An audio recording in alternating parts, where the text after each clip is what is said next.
Here we have do-it-yourself headset insertion. One timber lock, one 36mm socket for Volkswagen axles. We will place the 36mm socket on top of the Chris King headset. Insert said timber lock through socket. Here are the rest of my tools that I need. Impact driver, piece of 2x6. Hopefully this will work. Here we go. I'm going to line up everything here. Make sure we're going forward. Here we go. Oh, so close.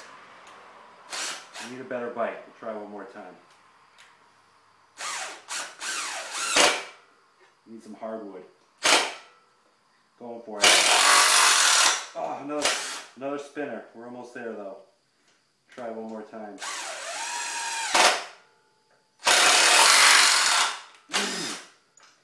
Gonna have to need a little bit stronger wood.